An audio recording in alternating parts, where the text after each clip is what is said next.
Toda a ação tem um contexto.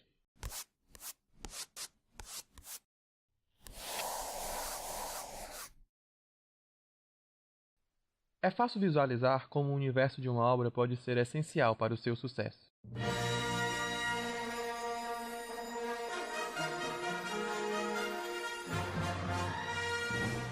É também por ele que iremos entender de que tipo de história a obra se trata, tanto que alguns gêneros se baseiam nos locais onde passam suas obras.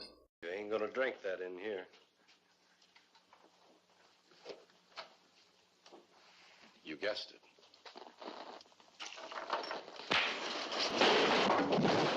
Essa relação é importante porque não importa quão complexo ou simples o universo de uma obra seja, o seu objetivo é sempre nos fazer acreditar na veracidade daquele mundo, para que possamos nos conectar com a trama e com seus personagens.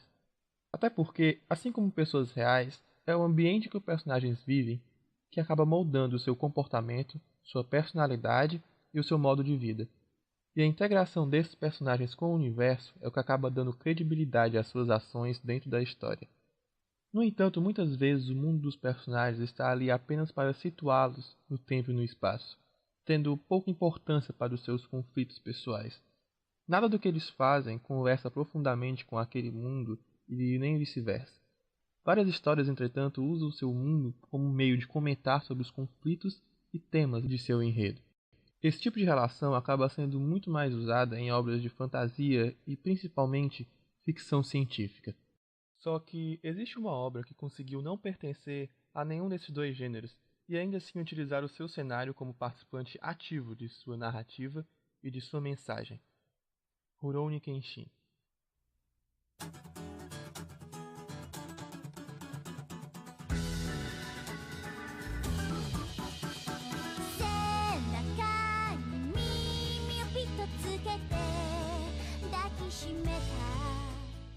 Rurouni Kenshin é um mangá de autoria de Nobuhiro Atsuki, publicado nas páginas da revista Shonen Jump de 1994 a 1999. A série conta a história de um espadachim errante chamado Kenshin Himura e sua jornada para descobrir o propósito de sua existência. A série segue seu protagonista, assim como diversos outros personagens enfrentando assassinos, bandidos e grupos guerrilheiros, enquanto tentam resolver os seus próprios dilemas em relação ao mundo em que vivem. A obra fez bastante sucesso no Japão, ganhando um anime em 96 que obteve bastante popularidade ao redor do mundo. No Brasil, o nome da série foi adaptado para Samurai X e passou em emissoras da rede fechada e aberta como Animax, Globo e Cartoon Network, conquistando muitos fãs no país e no mundo por seus personagens carismáticos, lutas empolgantes e narrativa eficiente. Porém, um dos aspectos que destacam Rurouni Kenshin das demais obras de batalha de sua época era de que ele era, de certa forma, um mangá histórico.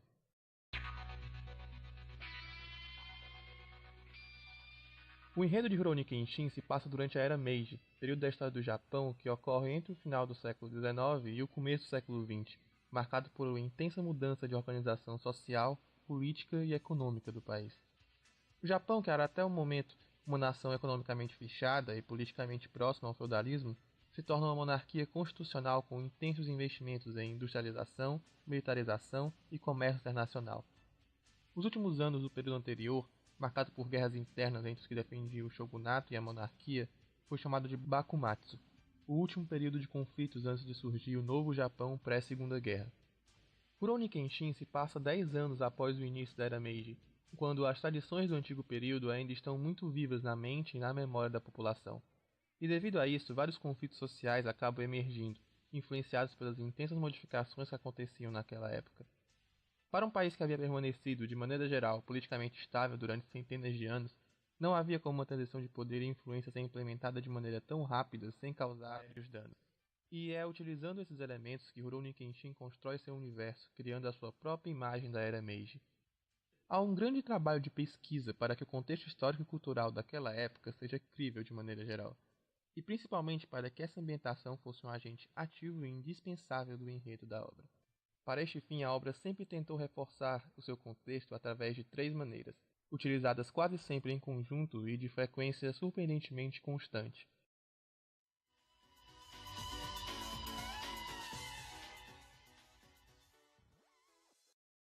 Em Rurouni Kenshin, Praticamente todo personagem se relaciona com alguma questão social pertinente da Era Meiji.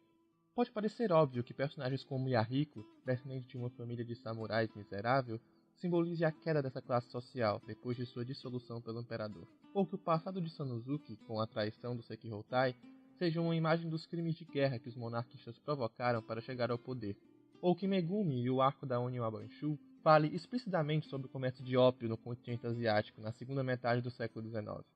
Porém, essas características também estão presentes em detalhes menores, como na morte do pai da Kaoru na Guerra Seina, na erradicação do budismo que afetou o Monte Anji, ou até mesmo no trabalho de xilogravura do amigo do Sonosuke.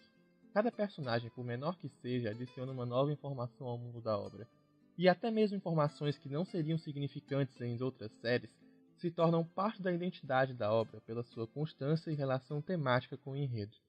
Para efeito de comparação, vamos pegar personagens de uma outra obra popular.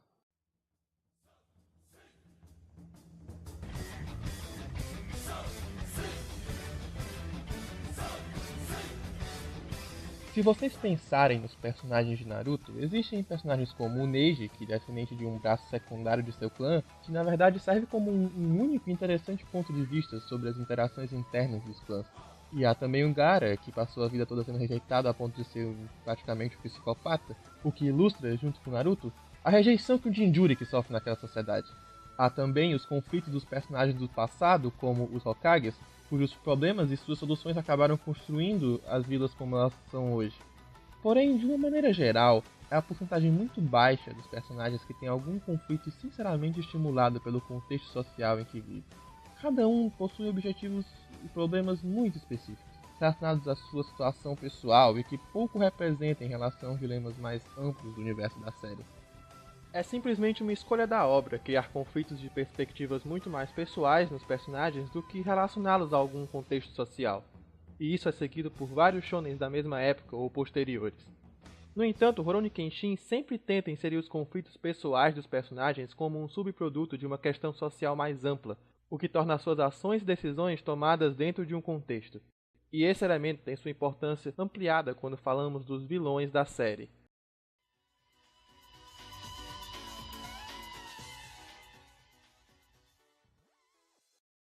Pode parecer meio óbvio que os vilões sempre têm alguma relação temática com o que a obra quer dizer. Afinal, é pelo conflito que se constrói entre os mocinhos e os vilões que a história entrega a sua verdadeira mensagem. Porém, a questão é que todas as motivações dos vilões de Kenshin surgiram ou foram intensificadas com o surgimento da Era Meiji e as transições estabelecidas por ela, formando conflitos firmemente ligados ao ambiente em que vivem, e tais personagens possuem total consciência disso. Talvez Jin-E seja o mais pessoalmente distante dessa questão. Afinal, o que o move é um desejo de matança. Porém, ele ainda carrega um peso simbólico sobre o Bakumatsu e do que representou aquele período para a obra. Fora isso, o conceito dele perseguindo monarquistas corruptos ressoa muito bem com a ideia de acertar as contas com seu passado, elemento extremamente importante para as mensagens da obra, e consegue-se ver isso melhor no arco da Oniwa Banshu. O grupo, que embora seja uma interpretação completamente própria da obra, representa aqueles que ainda vivem com valores e perspectivas do passado e não conseguem abandoná-las nessa nova era. Aliado à trama do comércio de ópio, o arco acaba demonstrando os dois lados daqueles que não conseguem se adaptar ao novo período. Os que ainda se erguem e lutam pela vida anterior e os que não conseguem se reerguer. A Oniwa Banshu é o primeiro exemplo claro de uma representação quase onipresente na obra, dos antagonistas como pessoas que não conseguiram se adaptar às mudanças sociais.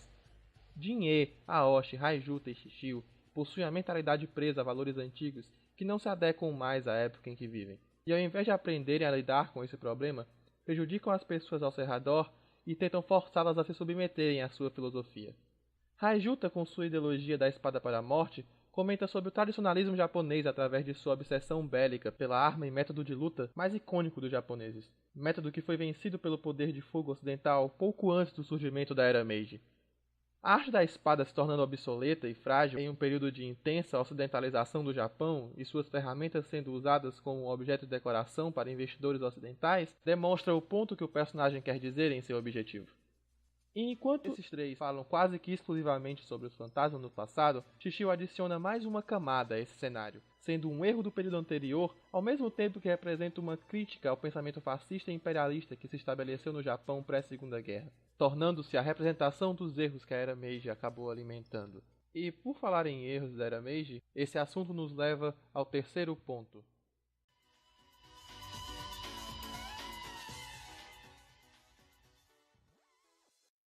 Rurouni Kenshin claramente vê a transição entre o shogunato para a monarquia e a Era Meiji como algo, no geral, positivo. Porém, é interessante ver que positivo não significa livre de problemas. Como já foi dito no começo desse vídeo, os conflitos desse período são exatamente o ponto de partida para praticamente todos os personagens. E mesmo o clima geral da obra demonstrando essas mudanças como algo bom, quase todos nela têm algum ressentimento contra a época em que vivem. Os vilões, embora tenham sérios problemas em superar o passado, têm sua parcela de razão quanto aos problemas existentes naquele ambiente, sobre como o governo construído não conseguiu cumprir a promessa de igualdade e ignora aqueles que não conseguiram se adaptar às mudanças sociais repentinas, ou mesmo quem conseguiu, mas ainda é desprivilegiado. Olhando como um todo, o começo da obra apresenta a Era Meiji como uma melhora em relação ao período anterior, e cada arco representa um argumento para dizer nem tanto. Vemos desde o início vários arcos e mini-arcos demonstrando problemas estruturais desse período que não condizem com a imagem que é propagada dentro da obra, e tudo isso é feito de maneira totalmente proposital. O ápice provavelmente é no capítulo 84, onde Riko, o mestre de Kenshin, diz diretamente que foram os erros dos monarquistas que possibilitaram o surgimento de Shishio e, consequentemente, o crescimento de sua ideologia fascista. Erros que não foram por ingenuidade ou mau planejamento, e sim atos de má fé. Decisões para esconder os próprios defeitos e manter o status quo. Desse jeito, o enredo vai pintando uma figura cada vez mais cinza, problemática e perturbada daquele período. E mesmo que no final ainda seja tratado como algo positivo, não vira os olhos para os seus problemas mais profundos. O que a obra acaba fazendo é um ensaio sobre aquela época. Ela pontua uma ideia, apresenta seus argumentos, contra-argumentos e finalmente saímos com uma visão diferente da que entramos no início. Tudo isso sendo guiado pelos conflitos dos personagens e sem perder o foco. E é esse trabalho que eu considero particularmente louvável.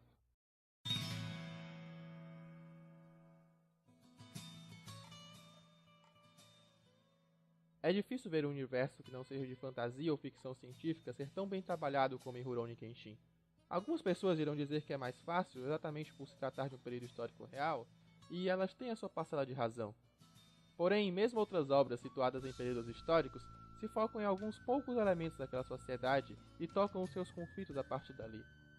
Até porque, ter essa ideia é uma coisa, mas executá-la de maneira coerente é completamente outra. A execução de Rurouni Kenshin está longe de ser perfeita. Ela não possui nenhuma discussão impecável sobre os problemas políticos e sociais daquele período, mas sendo uma obra de ação, ela ainda coloca esse tema em voga de maneira surpreendentemente constante, o que é impressionante para uma série voltada para o público adolescente, ainda mais na Shonen Jump.